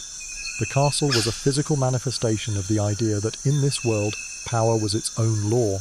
This use of castles as bases for crime leads to a key point of scholarly debate. Historians still argue whether the criminal activity of these castles was a deliberate act of defiance against the king or a natural consequence of a feudal system that incentivized localized conflict and a lack of central authority. Was it a bug or a feature? For you, a poor thief living in the shadow of one of these fortresses, the answer is irrelevant. You knew that a castle was not a place of safety, it was a place of danger, a beacon of a kind of power you could never hope to understand, let alone replicate. You are a small, solitary thief, a scavenger on the fringes, but the men in the castle were professionals, and their thievery was on a scale you couldn't even imagine. You understood that in this world, crime was not just a means of survival. For some, it was a profession, a way of life, and a game played for the highest stakes. Your life as a thief is a constant hunt, but sometimes, the hunting isn't for a meal or a few coins, but for a legend. This brings us to a mainstream historical fact, the lure of treasure. Medieval Europe was a world steeped in stories of hidden hoards, lost artifacts, and ancient treasures. The Vikings left behind buried riches. Roman ruins were rumored to hold great wealth. And the stories of fabled kings and heroes all came with tales of gold and jewels. For you, these weren't just stories, they were a tantalizing possibility. A glimmer of a way out of a life of constant fear and struggle. This was a different kind of thievery. It wasn't about a quick grab and go, it was about obsession, a relentless search for something that might not even exist. You'd hear whispers in a tavern, a cryptic remark from a travelling hermit, or a half-remembered folk tale. A quirky tidbit is that these treasure hunts were often fueled by superstition and folklore. People would consult with seers or wise women, trying to find a magical key or a hidden map. They would dig in ancient burial mounds or in the ruins of long-forgotten buildings, believing that the earth held its secrets jealously and that only a certain kind of man, a desperate man, could unlock them. This obsession with treasure leads to a key point of scholarly debate. Historians still argue whether the hunt for treasure was a form of legitimate economic activity or a manifestation of a society's deep-seated anxieties and its belief in a world of magic and spirits. Was it a pragmatic pursuit of wealth, or was it a desperate, almost religious, quest for a better life? For you, the thief, it's a little of both. You know that the stories are probably just stories, but the hope they represent is real. You are a man who has always taken what he can get, and the idea of taking a life's worth of wealth in one fell swoop is a dream too good to give up. You are a modern man in a very old world, and your ambition is a dangerous, almost foolish thing. You are willing to gamble your life for a chance at a fortune that may only exist in your imagination. But in a world that has given you so little, that is a gamble you are willing to take. Your life as a thief is a constant, grinding series of risks and close calls. But the price you pay isn't just a physical one. This brings us to a mainstream historical fact, the price of a stolen life. A life of crime was a one-way street, a path that led to social and personal ruin. You were an outcast, a pariah. Your reputation was destroyed, and your relationship with your community, your friends, and your family was forever changed. You couldn't go to the local market without someone giving you a wary look.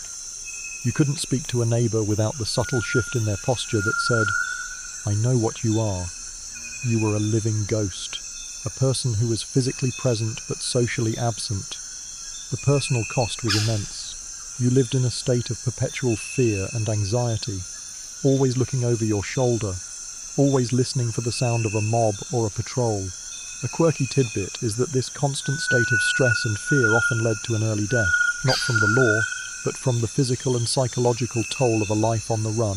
You couldn't afford a doctor, you couldn't rest, and you couldn't trust anyone. Your mind was a constant loop of potential dangers and escape routes. The price of your crime wasn't just a fine or a flogging, it was your peace of mind, your sense of safety, and your ability to live a normal life. You had traded one kind of misery for another, and in many ways, the new misery was far worse than the old. This leads to a key point of scholarly debate. Historians still argue whether the social and psychological costs of a criminal life were a more effective deterrent than the physical punishments of the law. Was the fear of social ruin a greater motivator than the fear of a flogging or a hanging? For you, the thief, the answer is a grim one. You know that a wound heals, a brand fades, but a ruined reputation is forever. You are a living testament to the fact that in the medieval world, a stolen life was a life that could never be bought back. Your life as a thief is a solitary one, but it was likely not a choice you made alone. This brings us to a mainstream historical fact, the crushing pressure of your family and a life of crime. For most peasants, a life of crime wasn't born of a selfish desire for wealth, but a desperate need to provide for your loved ones. You might have had a wife and children, or aging parents, all of whom depended on you for their very survival. When the harvest failed, when the taxes were too high, or when a lord's whim left you with nothing, the choice to steal was often the only way to keep them from starvation. The emotional toll of this was immense. You weren't just risking your own life, you were risking everything for the people you loved. A quirky tidbit is that in some cases, entire families would engage in petty crime, with children acting as lookouts or wives hiding stolen goods. It was a communal effort born of communal desperation. This was not a story of a lone wolf, it was a story of a family on the brink, willing to do whatever it took to stay together and to stay alive. The guilt of this choice would haunt you. You were a criminal, but you were also a father, a husband, a son, and you knew that every time you went out to steal, you were not just breaking the law, you were breaking a promise to yourself to live an honest life. This complex dynamic leads to a key point of scholarly debate. Historians still argue whether the family's involvement in crime was a form of complicity or a tragic necessity born of a society that offered no other option. Were they co-conspirators, or were they simply victims of a system that left them with no choice? For you, the thief, the answer is irrelevant. All you know is the look in your child's eyes when you bring home a piece of stolen bread. It is a look of relief, not judgment. And it is a look that both justifies your actions and fills you with a deep and unshakable sense of sorrow. You are a criminal, but you are also a protector, and the two things are locked together in a terrible embrace. Your life as a thief has focused on the simple, physical act of taking things, but in the criminal underworld, there's another kind of crime, one that is far more subtle and often more lucrative. This brings us to a mainstream historical fact, medieval forgery and fraud. While you were risking your life to steal a chicken, others were making a fortune by forging documents, counterfeiting money, or swindling people with clever schemes. This was a different kind of thief, a white-collar criminal who wore a finer tunic and worked with a quill rather than a cudgel. Forging a document, for instance, could change a person's life. A fraudulent land deed could transfer property from one person to another. A forged royal writ could grant a pardon, and a counterfeit coin could devalue an entire market. A quirky tidbit is that some forgers became so skilled that they could replicate a lord's official seal with astonishing accuracy. They were artists of deception, and their canvases were legal documents. Counterfeiting, on the other hand, was a more direct form of fraud. A moneyer, a person legally authorized to mint coins, could sneak in base metals, like tin or copper, and pass them off as silver, pocketing the difference. This was a crime against the king and the entire economy, and the punishment, if caught, was often death. This distinction between you and the fraudster leads to a key point of scholarly debate. Historians still argue whether the medieval law's distinction between physical theft and fraud was a reflection of class bias or a recognition of the different social and economic harm each crime caused. Was a poor man stealing a loaf of bread a more serious crime than a rich man cheating his neighbour out of his land? For you, the answer is a grim laugh.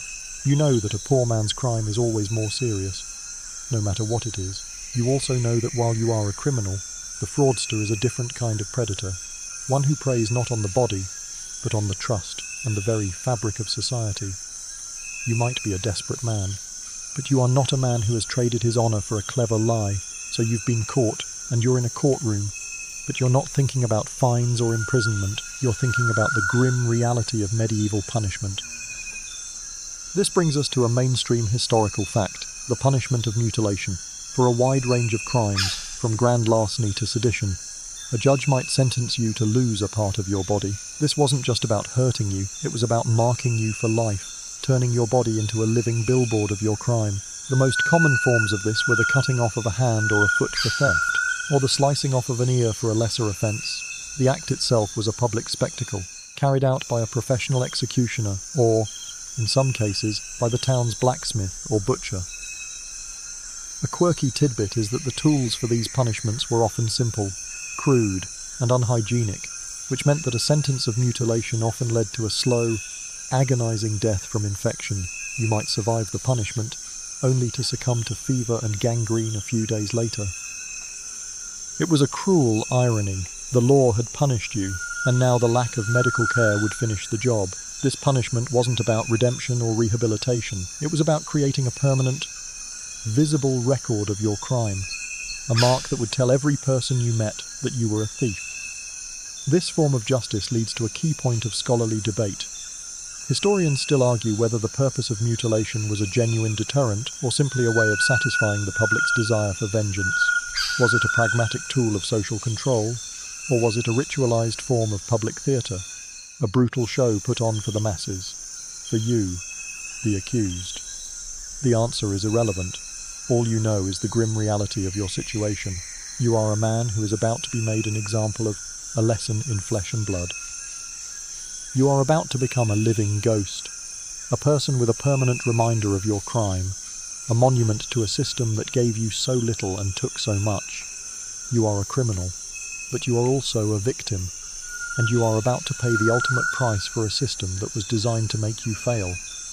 Your life as a thief isn't just a matter of avoiding the law, it's a constant battle against hunger, exhaustion, and disease. This brings us to a mainstream historical fact. The thief's diet and health were a direct reflection of a life lived on the fringes of society. You weren't eating the meagre but regular meals of a peasant. You were eating whatever you could get your hands on, a stolen loaf of bread, a purloined chicken, or, in a bad week, nothing at all. Your diet was inconsistent, lacking in nutrients, and often came at a great risk. This constant state of malnutrition made you vulnerable to every ailment and disease that came your way. A quirky tidbit is that medieval thieves often developed a deep, almost instinctual knowledge of foraging. They could identify edible plants in the wild, find sources of clean water, and knew which berries were safe and which were poisonous. This was a skill born of necessity, not of pleasure. Your body, already weakened by hard labor and poor nutrition, was now subject to the constant stress of a life on the run. Every ache was a potential sign of a serious illness, and every cut or scrape was a possible entryway for a fatal infection. There was no one to care for you, no one to mend your wounds, and no one to give you a warm meal. You were a walking monument to a life of want and a grim reminder that in this world, health was a luxury you couldn't afford. This reality of a thief's health leads to a key point of scholarly debate. Historians still argue whether the high mortality rate of medieval criminals was a direct result of their violent lifestyle or an unavoidable outcome of the systemic poverty that drove them to crime in the first place. Did their choices kill them? Or did the world they were born into give them a death sentence from the start? For you, the answer is a grim one. You are a product of a brutal system, and your body is a testament to the price you have paid to survive it. You are a living example of the fact that in the medieval world, the law wasn't the only thing that could kill you. Hunger, disease, and fear were just as deadly. Your life as a thief has been a constant struggle against a brutal system. But as the centuries turn, you begin to feel a shift in the air. This brings us to a mainstream historical fact, the end of the Middle Ages and the dawn of a new era. This wasn't a sudden event, but a slow, grinding process. A gradual change that was altering the landscape of crime and justice. The rise of centralized monarchies meant that the king's law was slowly beginning to supplant the local, inconsistent justice of the lords. New technologies were changing how business was done, and new ideas were changing how people thought about the world and their place in it. The old world, the one you were born into, was a world of decentralized power, local customs, and brutal, public punishments. The new world was slowly becoming one of a centralized authority, professional law enforcement, and a more standardized approach to justice.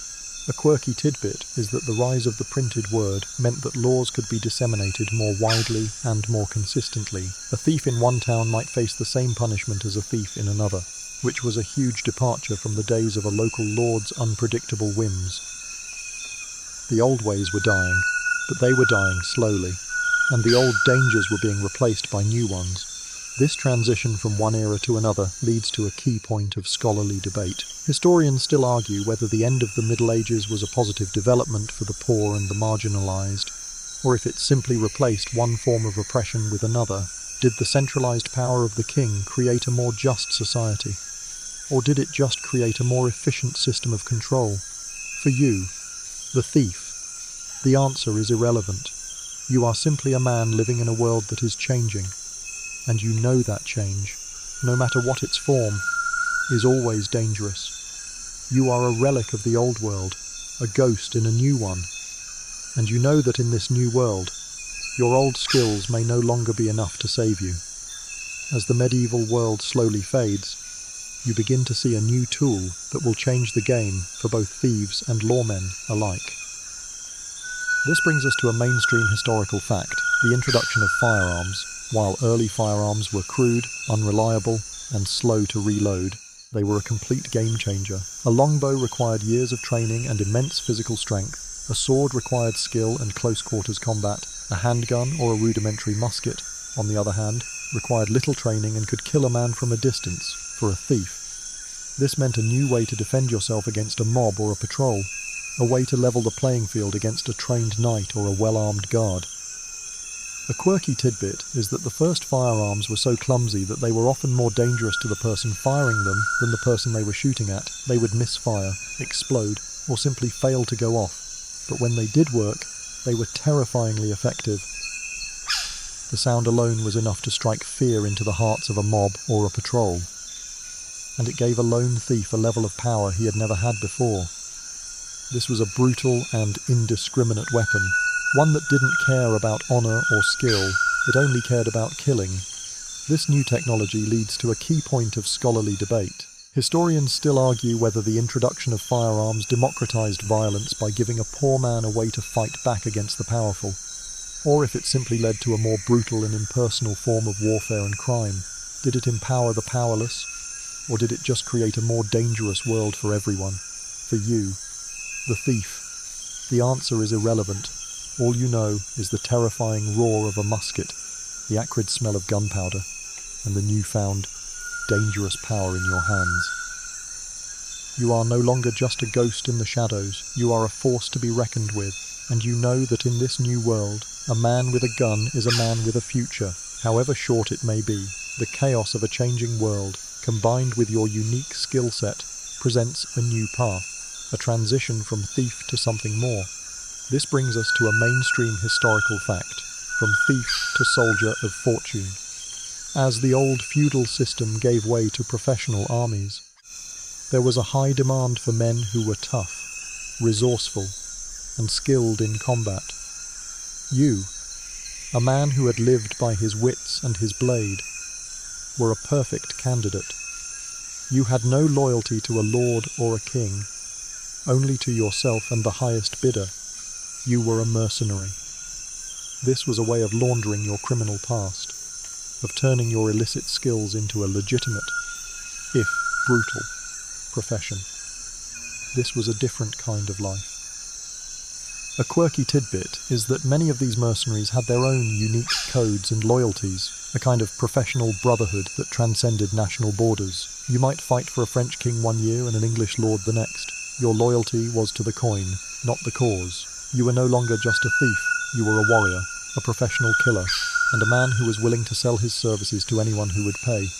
This was a world of temporary alliances, brutal battles, and a constant search for the next paycheck. This shift from outlaw to mercenary leads to a key point of scholarly debate. Historians still argue whether the transition from thief to soldier was a form of social progress, a way for the poor to gain status, or if it simply institutionalized a violent way of life that had always existed. Was it a way out of poverty, or was it just a new kind of trap? For you, the answer is a simple one. You are a man who has always taken what he could get, and now you are taking a paycheck for it. You are no longer on the run, you are a part of a larger, more brutal game, and you know that in this new world, you are a valuable commodity, a man who knows how to survive and how to kill, and those are two skills that will always be in demand. Your path from a desperate peasant to a soldier of fortune has shown you that a life of crime, no matter how brutal, has a way of leaving a mark on the world. This brings us to a mainstream historical fact, the legacy of the outlaw. The stories of figures like Robin Hood, while largely fictional, have persisted through the centuries, shaping our modern understanding of justice, rebellion, and heroism. They are a reflection of a society that was deeply unequal, a society that yearned for a hero who would take from the powerful and give to the powerless. The myth of the outlaw is a wish-fulfillment fantasy, a dream of a world where the law is not just and a man can fight for what's right. A quirky tidbit is that these myths often served a dual purpose. They were not just entertainment, they were a way of giving a voice to the voiceless, a way of expressing a deep-seated anger and frustration with the system. The outlaw wasn't just a thief, he was a symbol of rebellion, a hero who embodied the dreams of a people who were trapped in a world they couldn't escape. He was a folk hero, a myth that was more powerful than any law or any lord. This enduring legacy leads to a key point of scholarly debate. Historians still argue whether the romanticization of the outlaw was a dangerous idea that encouraged lawlessness or a necessary part of a society's evolution. A way of critiquing a system that was fundamentally unjust. Was the outlaw a criminal or a proto-revolutionary? For you, a man who has lived the life of a real thief, the answer is a little of both. You know that a man who steals for his family is not a hero, but you also know that the world that forced him to do so is fundamentally broken. You are a part of a grim legacy, a part of a story that is both brutal and beautiful, and you know that your life and your choices will be remembered long after you are gone, though perhaps not in the way you would have wanted. You are a footnote in a legend, a shadow in a myth, and you know that in the end, the myth is all that matters. The life of a thief was a product of the world you lived in, and as that world changed, so did you. This brings us to a mainstream historical fact, the fading of feudalism. The system that had bound you to the land and given you so little in return was slowly, but surely, coming to an end. The Black Death had accelerated its decline, but it was also a combination of other factors, the rise of a money-based economy, the growth of towns, and the increasing power of the centralized monarchy. The old world of local lords, manors, and serfdom was being replaced by a new world of merchants, cities, and a king's law that, while still brutal, was at least more consistent. This shift meant that the reasons for being a thief were also changing. You were no longer just a desperate peasant stealing for survival. You were now a part of a more complex criminal landscape, a landscape of organized crime, professional mercenaries, and sophisticated fraudsters. A quirky tidbit is that as the old system of land ownership faded, new forms of wealth emerged, and with them, new forms of crime. A thief was no longer just targeting a lord's granary, he was now targeting a merchant's caravan, a banker's vault, or a royal treasury. The game was changing, and the stakes were getting higher. This slow death of an entire system leads to a key point of scholarly debate. Historians still argue whether the decline of feudalism was a triumph of human progress or a chaotic and brutal transition that created as many problems as it solved. Did it free the poor from servitude, or did it just replace one set of masters with another? For you, the thief, the answer is a grim one.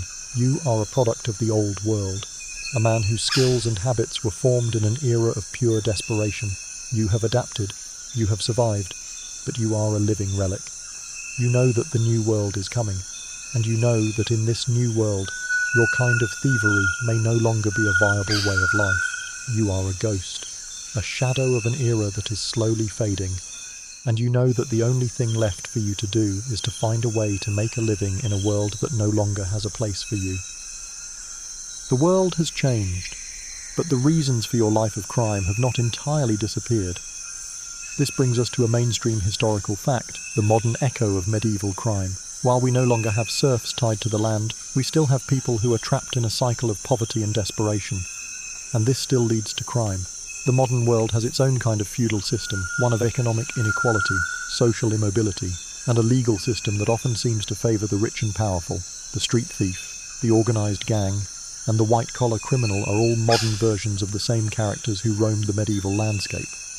A quirky tidbit is that the old laws, like the hue and cry, have their modern equivalents. A modern police chase, a community watch, or a viral video of a crime all serve a similar purpose: to enlist the public in the pursuit and apprehension of a criminal.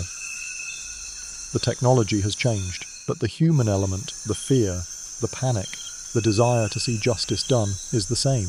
The ancient code of thieves, too, has its modern counterpart in the strict, unwritten rules of modern gangs and criminal enterprises. The past isn't dead, it's just wearing a different uniform. This persistence of criminal behavior leads to a key point of scholarly debate. Historians and sociologists still argue whether crime is an inevitable feature of human society, a product of our flawed nature, or if it is a direct result of our social and economic systems. Is crime a reflection of who we are, or a reflection of the world we've built? For you, the thief, the answer is a complex one. You know that you are a product of your time, a man whose choices were limited by the world he was born into. But you also know that you made those choices. You are a living bridge between a world of brutal desperation and a world of modern complexity, and you know that in the end, a man with a hungry stomach will always find a way to eat. Your life as a thief has been a constant gamble, a series of risks with a grim, final payoff. This brings us to a mainstream historical fact, the final reckoning. For most medieval thieves, the end was not a quiet retirement or a peaceful old age. It was a swift, brutal, and very public spectacle. The odds were stacked against you from the start. If you weren't caught and mutilated, you were likely to die from disease, hunger, or a simple misstep that led to a brutal beating. Your life was a short, violent one, and your legacy was a brief, brutal story. The romantic image of the noble thief who gets away with it is a myth, a bedtime story told to make a harsh reality a little more bearable. A quirky tidbit is that the vast majority of medieval criminals, particularly the petty ones like you, never achieved fame or fortune. They simply disappeared into the statistics. A nameless casualty of a system that was designed to chew them up and spit them out.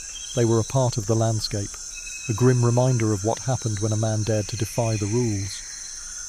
You were a cautionary tale, a lesson in flesh and bone, a symbol of a life that went wrong from the start. This grim reality leads to a key point of scholarly debate. Historians still argue whether the high mortality rate and brutal punishments of medieval criminals were a sign of the system's effectiveness or a testament to its fundamental cruelty.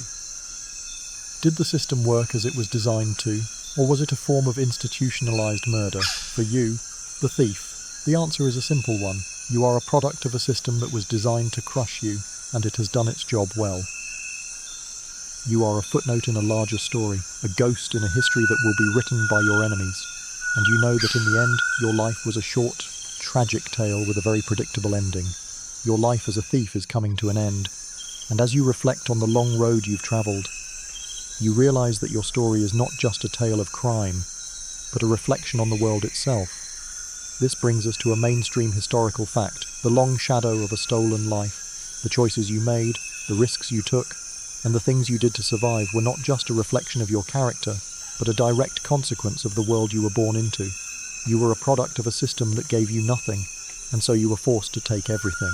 Your life was a one-way street, a path that led to either a brutal end or a quiet, miserable existence on the fringes of a society that had no place for you. A quirky tidbit is that the word outlaw literally meant outside the law. A person who had been stripped of all their legal rights and protections. You were a human being who had been declared a non-person, and that was your real punishment.